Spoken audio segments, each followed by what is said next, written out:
mayamgi nungainabagidamag leijariba Makhal Mathel Manipur channel mayambu ikoknona khoirumjari ngasisu mayamgi nungainabagidamag Manipuri horror story amamuk puduna lakjari horror story asigi maming lambi Wari asi hingliba amadi sikraba kanagumba kanagumbi amataga marinejadi ayibana wakana sagatjaraga tabiriba singi ngak pothanabagidamagta semjaba warini Hojik mayamda khudol tamjari Manipuri horror story lambi Ayukki matamni baigadu sumangta phamlaga radio tana paya siri tanja aduda magi marup bimoldu thongal lomdagi prap lai aduga baigabu ubodagi baigagi manakta sangchinduna wari horai itaw khoidi ahan oiraga pangal se Kangkal lakpar karino ay nehek lakpa khudingi khud se hangal leirambase thingnade bimolgi waduda baigana ha mata karidi tawruni sum phamjallaga leibadu hainade aidana sum tawramni banida lawne sida pham lawne hoine phamgene natte ne nangbo ngahan isang amde haibadubu kamdoragi natte haujik sumangda phamlaga paya siram libasibo haima phabagi natro tabak taram lisibo ha Asomna marup anidu wari nungairi masidigi bimolna makhata na hairi ado matawbo marup pibagi masa nupa luhongbagi paton torokto ha toru ina luna tinakraba marup ni kaino hoini ado chatkara haiba nangbo ha chatpadi yamna chatningi ada lam lapasida tallibani ne tawrise mataw adugidi kaipta khalrono ibani khongbu oiraga hitta chatsi Itaugi cycle lama leidaine aigi su lei madude hekta kapthakraga loire kaino as itaw aigi cycle dudi yakhidreda satchi hairagadi itaugi duda chaminado mangaire hoide farene aigi dude hekta chatlasi ado itaw pangtheng thengadi leirkum siko hojik sei mawong ama tawriko kari mawongure mataw bimol aipa itaw nangbu pawse tadribo Tadrida kari pawno badubo ho khulgi lai saphongle ama matheng chappa mi singda tamnaba howe hariba jidi nangbu tadro haima aidi tabu tadini mata pharene adudi taw ai amu hallage horen do kharangana chachiko asomna hainaraba matung bimolsu magi mayumda hankhre aduga baigasu magi tawriba thabaktu tawraga leihori Masigi matung nungthilgi matam yoroklei bimoldu magi cycle adu thauraga baika ki manakta laklei aduga baigabu kawrai hana loisalaga leibana baigasu imungdagi prap thoraklei masigi matung makhoi ani mamanaba pibagi masanupagi luhongbadu yawnobagi damak lakli asomna makhoi lambida asom lakpada bimolna hairi itaw masigi lokolsi ngahanwai bera yamna ka khibu lokoni masigi loko sidani ne makhoi mari pulap kapaga hatkibado hoi mani to is matam du di masigi ai khoina hawjik chatlibu lambi si kanamata chapa ngamna ponti ne makhoi marina lambi sida san saraga chatli haibu yaw labuk mayaida makhoi mari du amagi maring jumda makhoi ahum mathang longkhatnaraga koichat chatlaga leirami haibu amuk toiba kanamata chanarudrabani mataw bhaiga aidi adugi pawdu di tabu tadi de itaw di yam taram liba jani ne hera aisu tajaramba nateda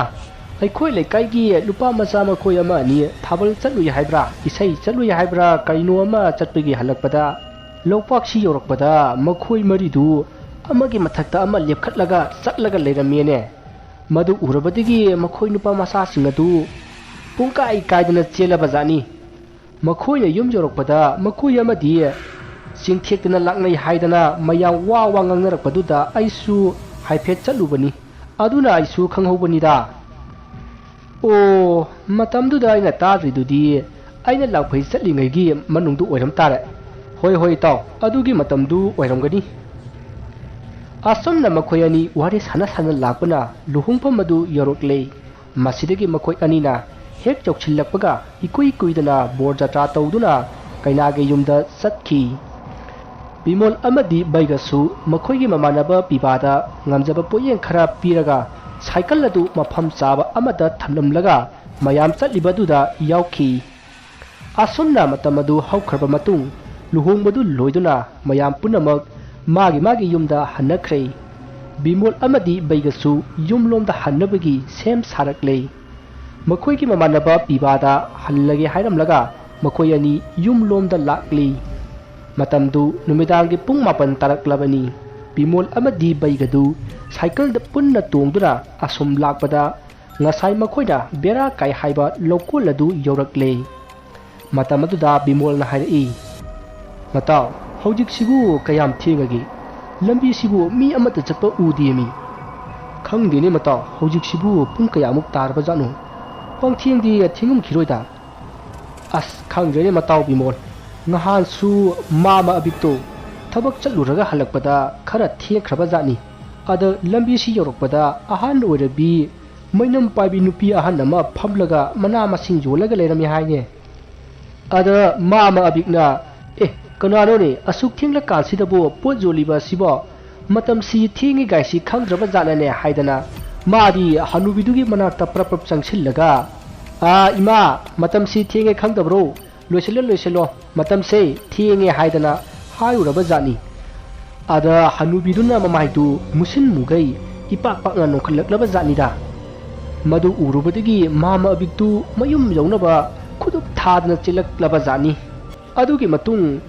soiron parwan pangluan da lolbadagi amaibana khoirambadagi phakibani as mataw baiga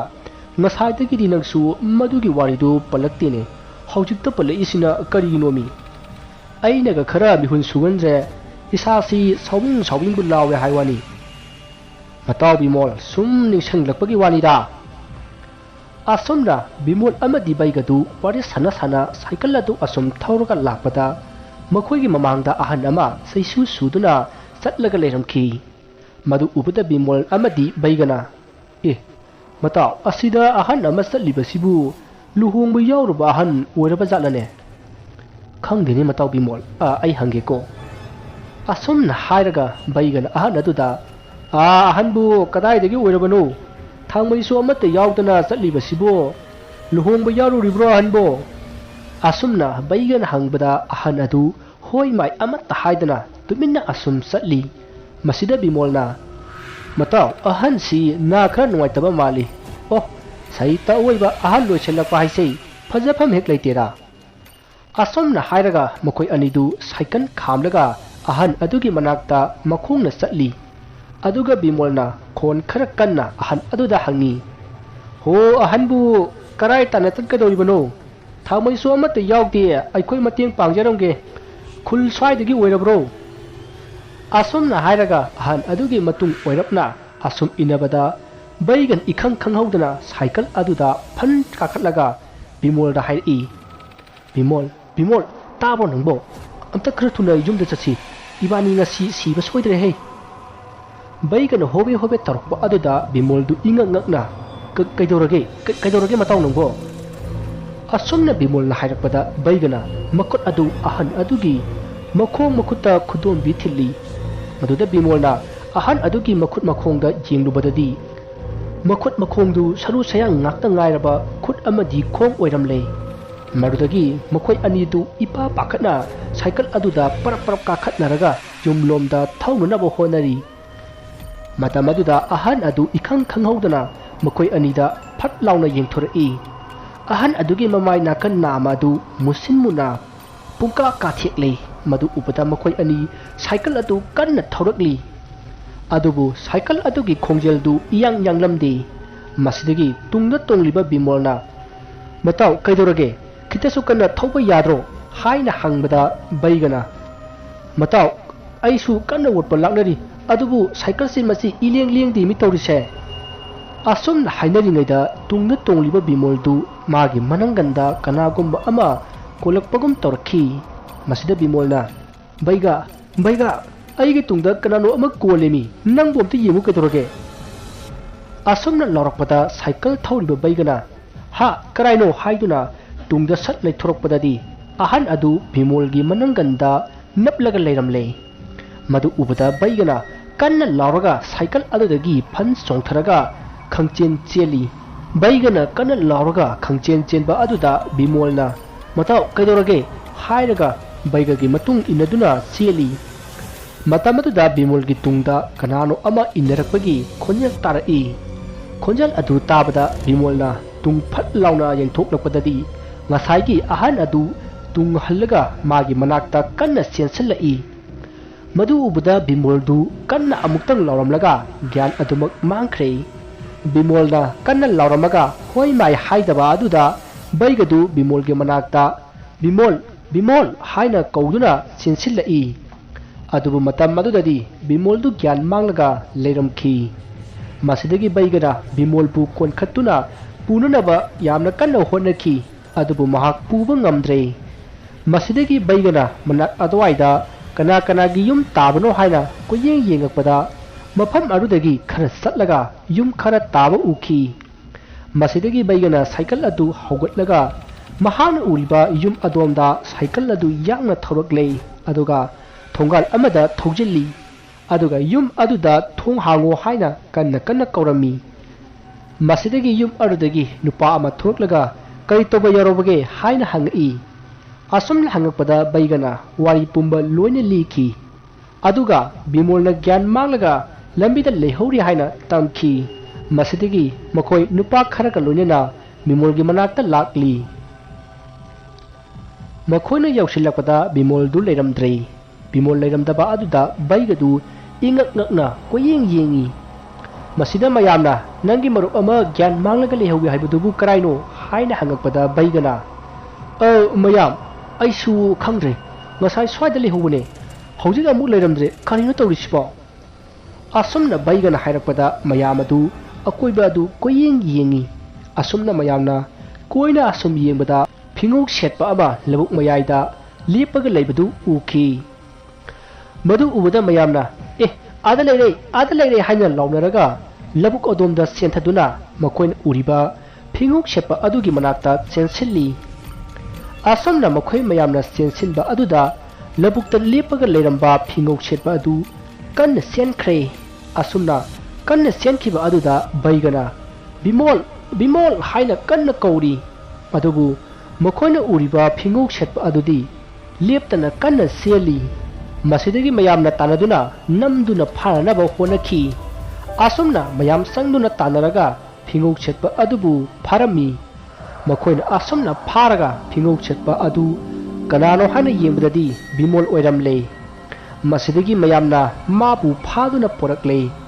matamaduda bimoldu kanna nokpa lawba kaya toroi aduga mayamna phariba adudagi nanthoknaba kanna honari adubu mayamna kanna phakhibana nanthokpa ngamdre masidagi bimoldu kanna amutang lauramlaga gyan amuk mangkhre asomna mayamna mabu ngasai baigana sensinba yum aduda poraklaga laikatnari masigi matung amaiba ama kauraga bimolbu layengna haibadagi amaiba ama kaurure masigi matung amaiba aduna bimolbu laikatnabadagi gyan laklei bimolna gyan lakpada baigadu wakhal khara nungaijari masigi matung baigana amaiba aduda awamal khara piraba matung bimolga punna yumlomda hankinaba sem sari masidigi mayamnasu makhoi anibu ningthijana hankinaba hairami asumna baiga amati bimoldu yumlomda asum lakpana makhoige lekai yoraklei masidagi baigana bimolbu mayum phawba thilamlaga masu magi yumda halaklaga pothakhi makhoi anina phamungda hipna thokriba thodosing adu ningsing tumthana khrei masigi matung numit kharani haukhre nong numidang ama makhoi nupa macha khara isai yengluraga lokol manaki lambi adu lakhi makhoi lambi adu yorakpada mayam adugi maraktagi amana hairi metaw mayam haine bifamdu yore he khara section jiko asam hairakpada mamanaba amana khumi hera aikhui asam yami sibu makhoi ahumna kedodino mi yamadine laisu mi ki haibini ko matang aduda amana amu hairi noine usai thawai dawa tawnuko handaktasu ahan anida kari no tawri haibini ko mayam sangdana lakna khibani ki dawa tawnu hei karigumba thora adiba makhoi di laini ꯑꯩꯈꯣꯏ ꯌꯥꯝꯃꯦꯅ ꯀꯩꯗꯧꯗꯣꯏꯅꯣ ꯃꯈꯣꯏ ꯑꯍꯨꯝꯅ ꯁꯥꯟꯅꯔꯤꯕ ꯋꯥꯔꯤ ꯑꯗꯨꯗ ꯑꯃꯅ ꯑꯃꯨꯛ ꯍꯥꯏꯔꯛꯏ ꯇꯣꯛꯑꯁꯤꯕ ꯑꯗꯨꯏ ꯋꯥꯗꯣ ꯃꯇꯝꯅꯒ ꯊꯦꯡꯖꯤꯜꯂꯛꯄꯅꯦ ꯁꯥꯎꯕꯤꯡ ꯂꯥꯎꯋꯦ ꯃꯤ ꯑꯁꯨꯝꯅ ꯃꯈꯣꯏꯅ ꯉꯔꯪ ꯒꯥꯔꯤ ꯑꯗꯨ ꯑꯁꯨꯝ ꯊꯧꯔꯛꯄꯗ ꯃꯈꯣꯏꯒꯤ ꯃꯃꯥꯡꯗ ꯀꯅꯥꯒꯨꯝꯕꯤ ꯑꯃ ꯆꯠꯂꯒ ꯂꯩꯕ ꯑꯗꯨ ꯎꯈꯤ ꯃꯗꯨ ꯎꯕꯗ ꯃꯈꯣꯏ ꯃꯌꯥꯝꯗꯨ ꯒꯥꯔꯤꯗꯨ ꯆꯞ ꯈꯥꯝꯃꯤ ꯑꯗꯨꯒ ꯒꯥꯔꯤꯒꯤ ꯂꯥꯏꯠꯇꯨꯅ ꯃꯥꯡꯗ ꯆꯠꯂꯤꯕꯤ ꯅꯨꯄꯤ ꯑꯗꯨꯗ ꯀꯥꯞꯁꯤꯜꯂꯤ ꯑꯗꯨꯕꯨ ꯅꯨꯄꯤ ꯑꯗꯨꯗꯤ ꯂꯦꯞꯇꯅ ꯑꯁꯨꯝ ꯆꯠꯈꯤ ꯑꯁꯨꯝꯅ ꯅꯨꯄꯤ ꯑꯗꯨꯅ ꯂꯦꯞꯇꯅ ꯑꯁꯨꯝ ꯆꯠꯈꯤꯕꯅ ꯅꯨꯄꯤ ꯑꯗꯨ ꯃꯁꯛ ꯎꯈꯤꯗ꯭ꯔꯦ ꯂꯩꯔꯤꯕ ꯃꯈꯣꯏ ꯃꯌꯥꯝ ꯑꯗꯨ ꯀꯩꯗꯧꯁꯤꯒꯦ ꯍꯥꯏꯅ ꯋꯥ ꯇꯥꯟꯅꯔꯛꯏ ꯃꯁꯤꯗ ꯃꯈꯣꯏ ꯃꯌꯥꯝꯅ ꯒꯥꯔꯤ ꯑꯗꯨ ꯀꯟꯅ ꯉꯪꯈꯠꯂꯒ ꯊꯧꯈ꯭ꯔꯁꯤ ꯍꯥꯏꯕꯗꯒꯤ ꯃꯌꯥꯝꯅ ꯍꯣꯏ ꯍꯥꯏꯗꯨꯅ ꯒꯥꯔꯤ ꯑꯗꯨ ꯍꯣꯔꯣꯟꯕꯨ ꯈꯣꯡꯕꯅꯦ ꯀꯟꯅꯕꯨ ꯉꯪꯈꯠꯄꯅꯦ ꯇꯧꯗꯨꯅ ꯄꯨꯡꯂꯥꯡ ꯂꯥꯡꯂꯒ ꯒꯥꯔꯤ ꯑꯗꯨ ꯌꯥꯡꯅ ꯊꯧꯔꯛꯏ ꯑꯁꯨꯝꯅ ꯒꯥꯔꯤ ꯑꯗꯨ ꯌꯥꯡꯅ ꯊꯧꯔꯛꯄꯗ ꯂꯝꯕꯤ ꯑꯗꯨꯒꯤ ꯃꯌꯥꯏꯋꯥꯏ ꯌꯧꯔꯛꯄꯗ ꯉꯁꯥꯏ ꯃꯈꯣꯏꯅ ꯎꯈꯤꯕꯤ ꯅꯨꯄꯤ ꯑꯗꯨ ꯂꯧꯕꯨꯛ ꯂꯣꯝꯗꯒꯤ ꯀꯟꯅ ꯆꯦꯟꯈꯠꯂꯛꯏ ꯑꯗꯨꯒ ꯒꯥꯔꯤ ꯌꯥꯡꯅ ꯊꯧꯔꯛꯂꯤꯕ ꯃꯈꯣꯏ ꯃꯌꯥꯝꯒꯤ ꯃꯃꯥꯡꯗ ꯀꯟꯅ ꯆꯦꯟꯁꯤꯜꯂꯛꯏ ꯑꯁꯨꯝꯅ ꯇꯧꯔꯛꯄꯗ ꯒꯥꯔꯤ ꯊꯧꯔꯝꯕ ꯃꯌꯥꯝ ꯑꯗꯨ ꯀꯔꯤꯅꯣꯍꯦ ꯍꯥꯏꯗꯨꯅ ꯒꯥꯔꯤꯁꯤꯡ ꯑꯗꯨ ꯈꯥꯝꯅꯩ ꯃꯁꯤꯗ ꯇꯨꯡꯗ ꯂꯥꯛꯄ ꯒꯥꯔꯤ ꯈꯔꯗꯤ ꯌꯩꯁꯤꯟꯅꯗꯨꯅ ꯇꯨꯁꯤꯟꯅꯕ ꯌꯥꯎꯅꯔꯤ ꯑꯁꯨꯝꯅ ꯇꯨꯡꯗ ꯂꯥꯛꯄ ꯒꯥꯔꯤꯁꯤꯡꯅ ꯇꯨꯁꯤꯟꯅꯕꯒꯤ ꯃꯌꯥꯝꯅ ꯍꯧꯒꯠꯅꯔꯤꯉꯩ ꯅꯨꯄꯤ ꯑꯗꯨ ꯑꯃꯨꯛ ꯂꯩꯔꯝꯗ꯭ꯔꯦ ꯃꯁꯤꯗꯒꯤ ꯃꯈꯣꯏ ꯃꯌꯥꯝꯗꯨ ꯃꯁꯤꯗꯤ ꯃꯑꯣꯡ ꯑꯃ ꯇꯧꯔꯛꯂꯦ ꯍꯥꯏꯅꯗꯨꯅ ꯒꯥꯔꯤ ꯑꯗꯨ ꯐꯨꯛ ꯍꯧꯒꯠꯅꯔꯒ ꯁ꯭ꯇꯥꯔꯠ ꯇꯧꯗꯨꯅ ꯊꯧꯅꯕ ꯍꯣꯠꯅꯔꯛꯏ ꯇꯟꯖꯥ ꯑꯗꯨꯗ ꯇꯨꯡ ꯊꯪꯕ ꯒꯥꯔꯤ ꯑꯗꯨꯒꯤ ꯃꯅꯤꯡꯗ ꯀꯅꯥꯒꯨꯝꯕ ꯑꯃ ꯇꯣꯡꯂꯛꯄꯒꯨꯝ ꯇꯧꯔꯛꯏ ꯍꯥꯏꯗꯨꯅ ꯌꯦꯡꯂꯨꯕꯗ ꯅꯨꯄꯤ ꯑꯗꯨ ꯐꯝꯂꯒ ꯂꯩꯔꯝꯂꯦ ꯃꯗꯨ ꯎꯕꯗ ꯒꯥꯔꯤ ꯑꯗꯨꯗ ꯇꯣꯡꯂꯤꯕ नुपा अदु कन्न लाउरगा गाड़ीदु हुंदोकलमलगा ममांगलोमदा खंगजेन चेंखटली मसिदा मयामना कैदोरगे हाइना हंगकपदा नुपा अदुना मागी तुंगदा नुपी अदु फमलगा लेरमी हाइना हाइरखी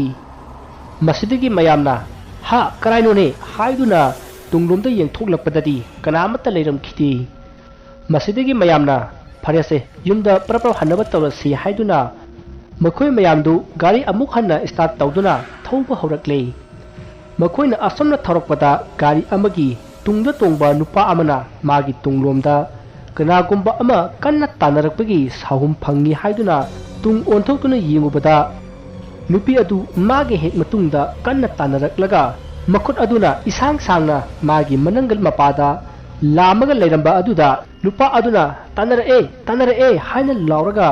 महागना गाड़ी थौरिबा ममानबा अदुदा गाड़ी अदु कन्ना थौनबा हाइकी मसिदिगे मयामनसु तुंग हंदुना येंथोरकपददी नुपी अदुना मखुट इसांग सांगना लामगा तानरकबा अदु उबदा मयाम अदु गाड़ी दु कन्ना ngangkhatlaga लेजबी थादुना थौनरकले असमना मखोय उसिन नाचिन मखोयगे लेकाय यौरक्तुना मागी युमदा हंजिनखी असमना हंजिनरबा मतुंग ngasai गाड़ी मनिंग इथंग थांगबदा फमलगा लेरमी हाइबा गाड़ी अदुबु थौखिबा नुपा अदु सोरोन पारोन पंगलोंदा लोनबा हौरकले मसिदगी मागे ममा मपाना कैदोरगे हाइना हंगी अदुबु कन्न नोकपा कप्पा मोय मकोक समदबा वा मयाम अमा हाइबना चिंबा कया तोरखी मसिदगी मखोय इसै येंबा समिनरुबा मयामदा नखोय करी सारोरे हाइना हंगलमी तासेंगना मखोयदी निसा सासेनबदगी तौरीबनी हाइना खल्लुरबनी अदुबु मखोय इसै चमिनरुबा मयामसिंग अदुना लंबिदा थोखरिबा थौदोकसिंग अदु लोइना वारी लिरमी वारी अदु ताबदगी हौजिक सोरोन पारोन पंगलोंदा लोलिबा नुपा मसा अदुगी मपाना लेकाय अदुगी अमायबा अमुक कौरुदुना लायेंबा हौरकले असोमना अमायबा अदुना लाई खोरंबदगी नुपा मसा अदु वखल तारखी मसिदगी नुपा मसा अदु तुमिन्ना अमुक तुमख्रे मसकी मतुंग अमायबा अदुसु सखरे असोमना लोकोल अदुगी लंबी अदुदा सल्लुबा मीसिंग अकी अखंग पीबा लाइवोक तिलोकपा कया तोरकपदगी खुल लेकाय मयामना अमायबा अमा तानरगा लाई खोरमखी असोमना लाई खोरंबदगी मखाताना करिसु तोरखिद्रे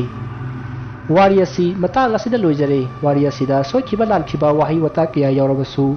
ताबिरिबसिंगना पुचल चावना ngakpigani